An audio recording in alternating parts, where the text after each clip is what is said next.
Well, it's the end of the Philadelphia Film Festival.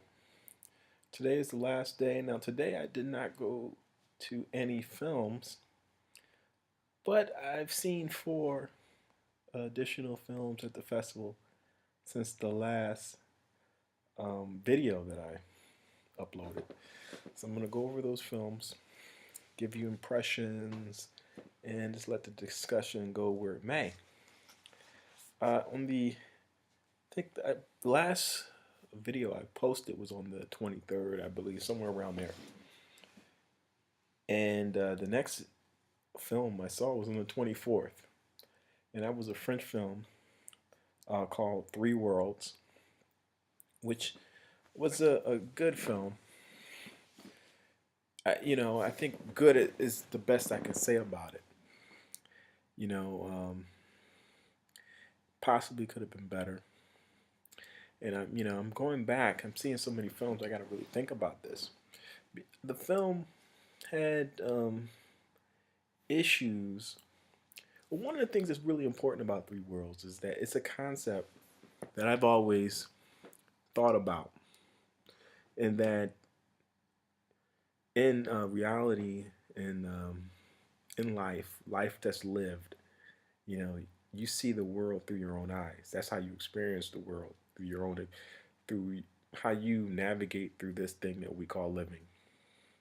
And that's your outlook on the world, and that's what reality is. And you can expand your reality other ways.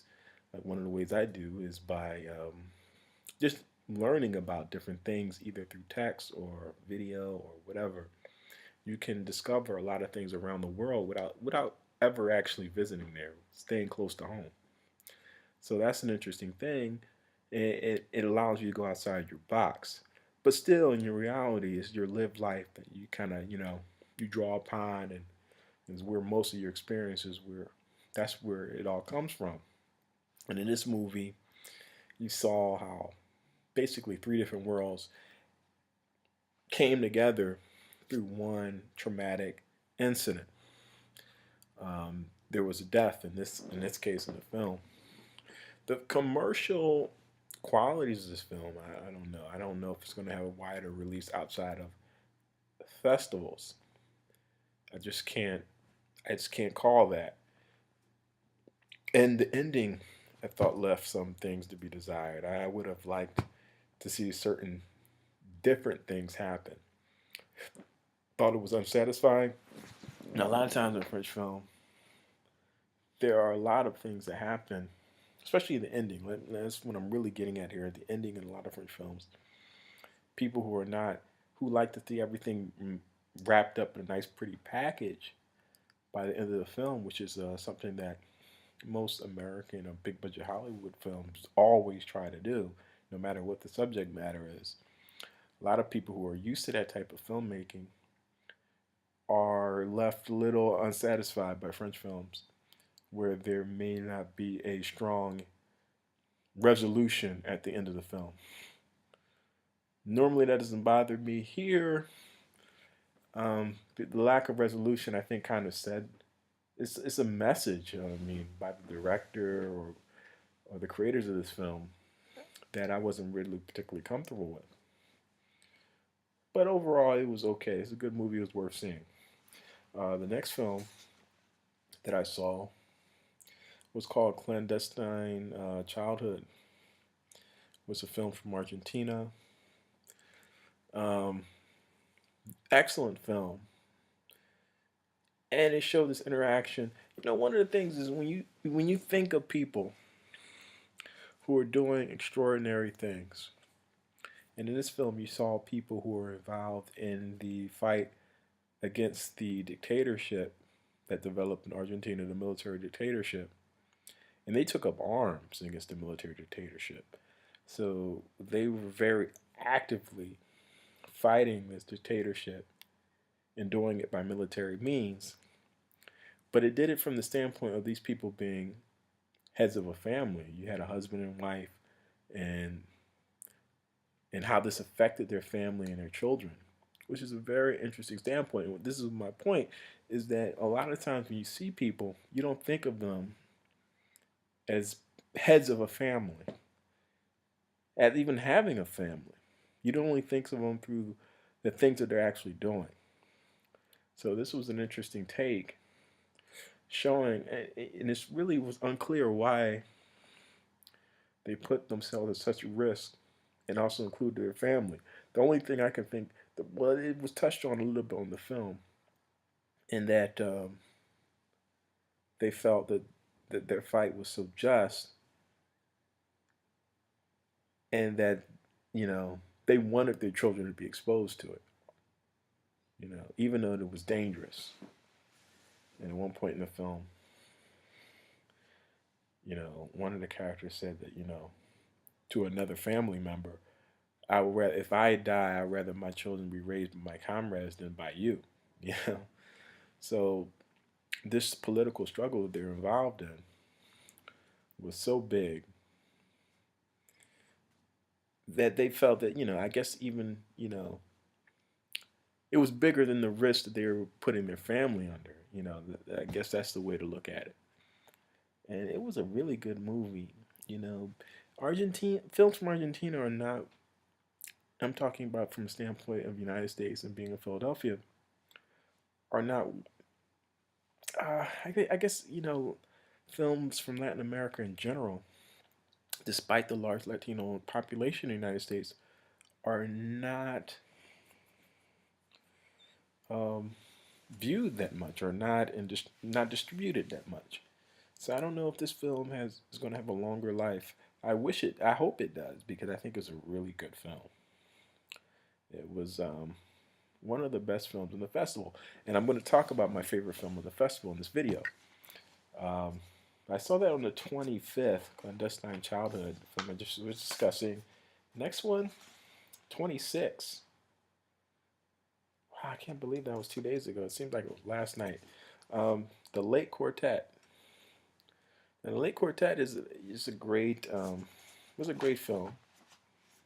Very interesting. You know, I'm kind of surprised that I went to see that, because it did have a few famous names in it, and that often turns me off.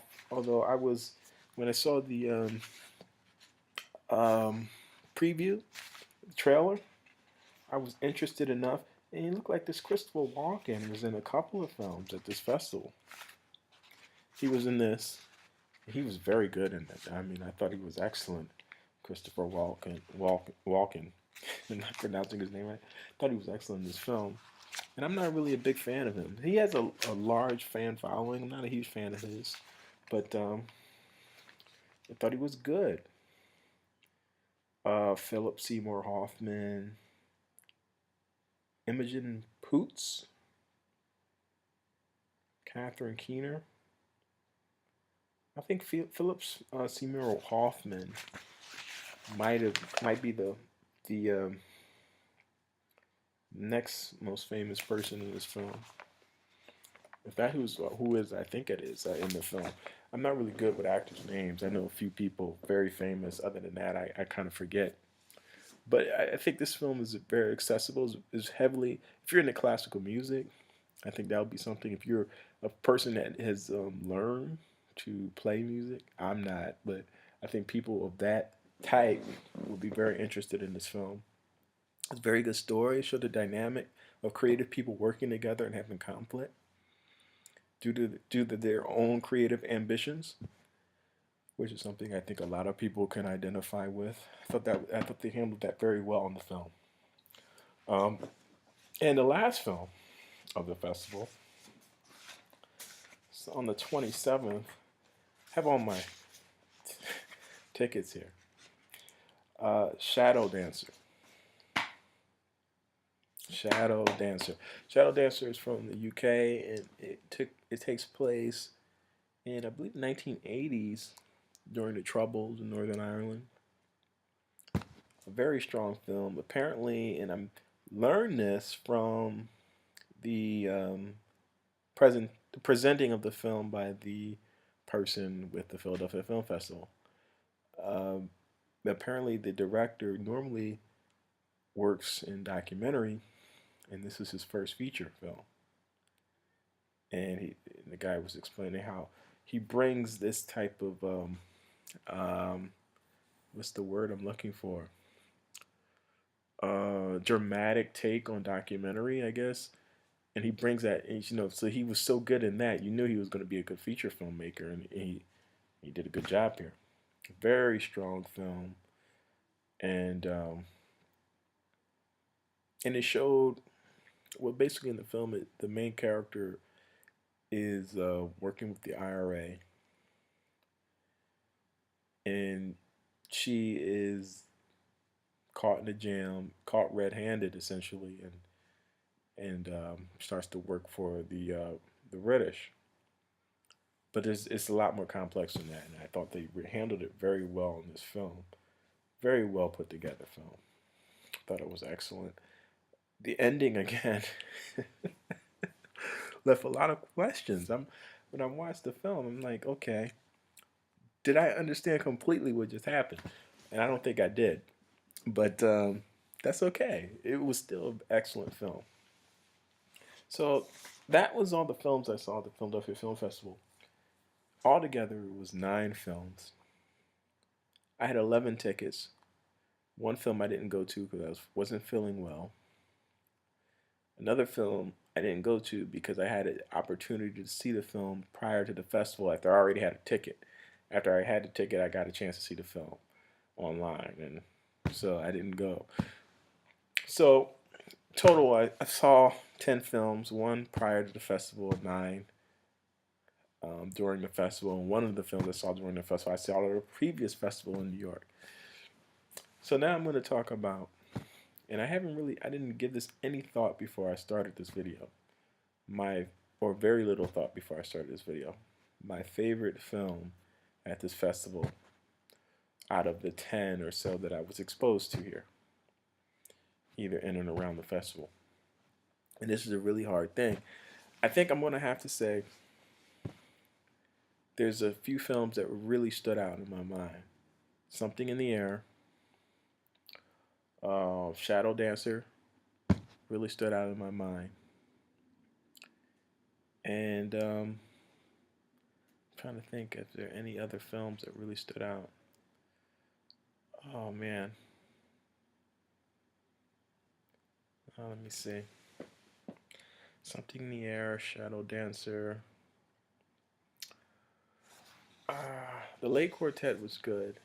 I don't know if I would say it was the best of the festival. Clandestine Childhood was really good. Oh man, which film was the best? Now, one thing I use when I think about what was the best, which film will I want to see them multiple times, and which film would I like to own? You know, if I actually want to pay to see a film multiple times, I also want to have it in my possession so I can watch it whenever I feel like it. One of those films was Something in the Air. I discussed that. I saw it twice. Saw it at the New York Film Festival. Saw it again at the Philadelphia Film Festival. That was a film that I really, really, really was something that I really enjoyed viewing. Was it better than Clandestine Childhood? Was it better than Shadow Dancer? Hard to say. Um,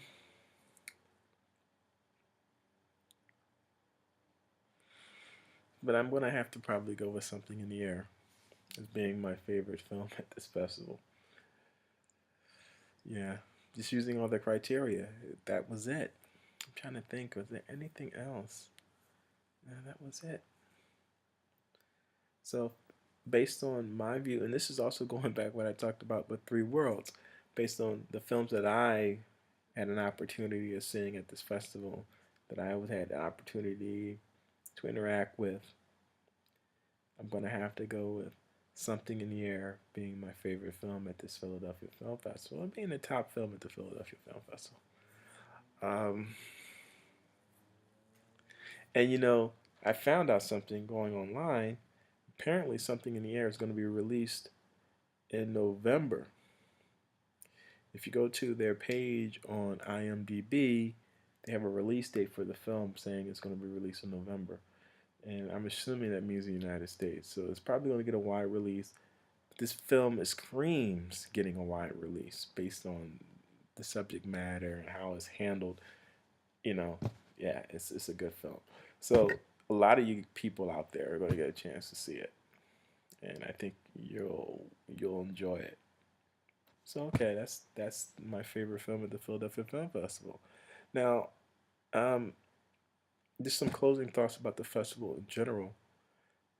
I enjoyed it. You know, one of the things is, the festival's familiar to me, all the venues. They did a lot of different things. The thing with the vendors, I didn't think it matched the schedules on the website on the vendors that would be presented or present. I'm not sure why that was. Maybe there's some issues with the vendors not being able to show up at particular times. The ones that did show up, I was happy to see them. I thought it was an interesting experience. They had one vendor out there giving out free food, free lunch for 2 days straight, um, and that was a nice gesture. Um, I did not get a chance to utilize the lounge. I talked about the lounge on some other videos where they had a special lounge that was open for people that had badges. I did not have the badge. I had tickets. So if you're a badge holder, you had an opportunity to go to the lounge. And sometimes at the lounge they had free food, and apparently also they had events and things that were happening at the lounge. And I think some of the times their guests, filmmakers and such, would be also at the lounge. I think they had talks and everything else. I didn't have an opportunity to go to the lounge because again I did not have a badge.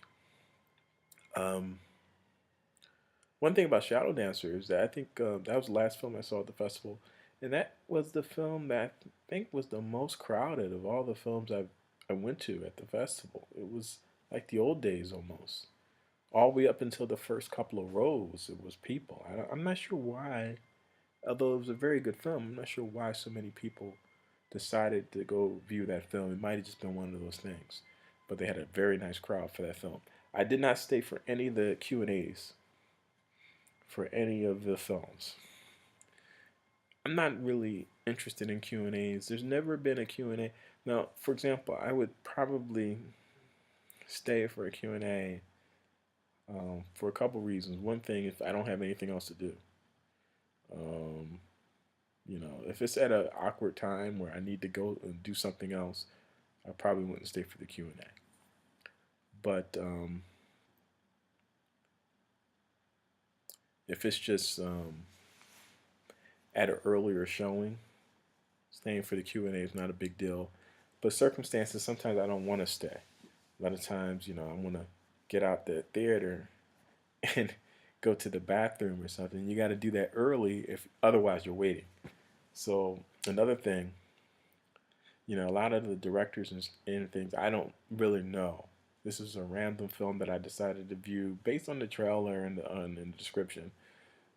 I don't really have a lot of knowledge on the filmmaker, and that's one way to gain it by staying for the Q&As. But for whatever reason, I wasn't really motivated, and there was only like 2 films out of the 9 films I went to. I think only about 2 was the director was present, so I didn't have a lot of opportunities to do Q&As this time around. Might have been 3, might have been 2 or 3, but so I didn't take advantage of it.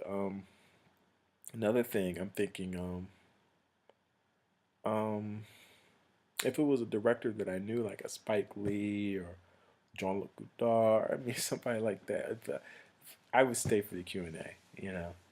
I would definitely stay for that. But otherwise, I'm not that motivated to stay. One other thing, they discussed that they purchased the Roxy Theater. That is of monumental importance to me because I have not gone to a film at the Roxy probably in, I don't know, 7 years or so. I mean, it's been a long time since I've gone to the film at the Roxy. Roxy is a movie theater in downtown Philadelphia on Sampson Street, I believe. I haven't been there so long, like 22nd, 23rd, or somewhere around there. Don't quote me on that. But I used to go there. It's a very small theater. I think it's a single screen. It might have 2 screens. It has to be a single screen. It's very small and narrow, seemingly. You know, it seems so narrow because when you walk in There's, the ticket and concessions right there. And then you walk back, and then there's the theater right there. It's actually extends, the building extends a little further than what it looks. But it is a small theater. They have a 16-year lease. The Philadelphia Film Society purchased that lease, and they're trying to renovate the theater. They said in the description they're going to keep it as a first run theater, but they're also going to try to bring independent films there too. Now the thing is, when I used to go to the Roxy, it was a mixed theater, and what it showed, it would show first run films, but they also showed films of limited distribution. I saw a lot of films there. You know, I saw just off the top of my head, I saw the Brown Bunny there. I saw Lumumba. Saw the Russian Dolls. Um, Japanese animation film Appleseed. I saw that there. Um, and that's just the movies I can think off the top of my head. I might have went seen a few other films there as well. But they used to show some independent films and films of a limited distribution, some repertory films, along with the first run features. Since I've come back to Philadelphia after being gone for a few years, I've only noticed that they've been showing first run films there, like Batman or Spider Man or things like that. And I don't know if people who are interested in those films would care about going to the theater like that. They might prefer to go to the multiplex or something like that. Only if you live in that area where you probably go to the Roxy. It's one of the few theaters downtown that shows first run features. It might be the only one now. I can't think of another theater downtown.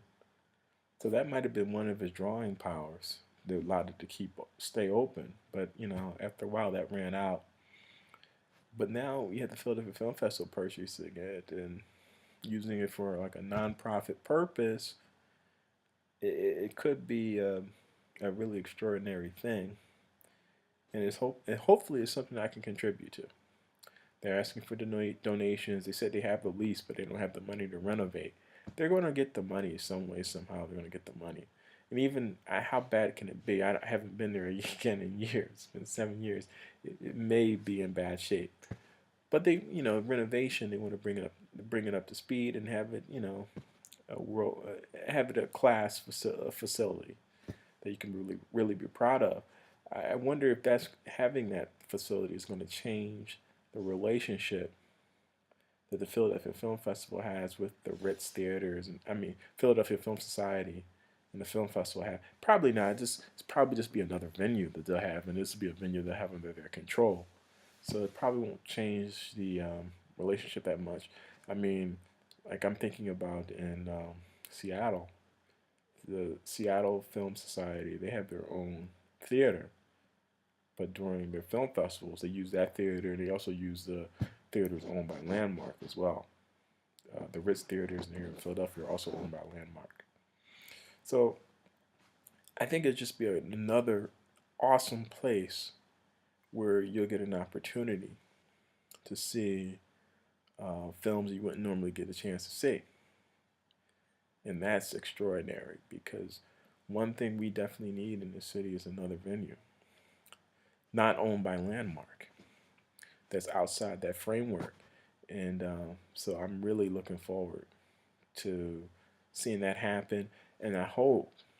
Now, the one thing is, then this is a great selling point for the Philadelphia Film Society, because if they show first run films there still, then people who are not interested in this, not necessarily don't know about foreign films or don't know about the Philadelphia Film Society, when they go there to see Spider-Man or Batman, obviously information about the society is going to be present, maybe at the concessions, maybe when you're walking in. So people will get an opportunity to learn about the Philadelphia Film Society. They're going to get additional members. Then also, people like me who want to have another place where they can see foreign language films, see American independence, see films of limited distribution, they get another venue to go to. So I'm really looking forward to that happening and being a success. And I'll do what I can. Partially me talking about it and posting a video about it helps, add more additional noise out there that people can take advantage of.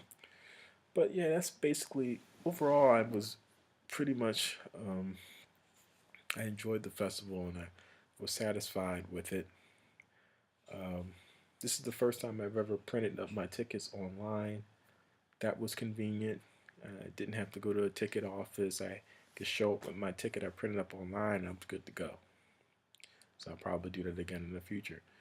But yeah, you know, the festival's over and I'm looking forward to new events and maybe another festival next year. Peace.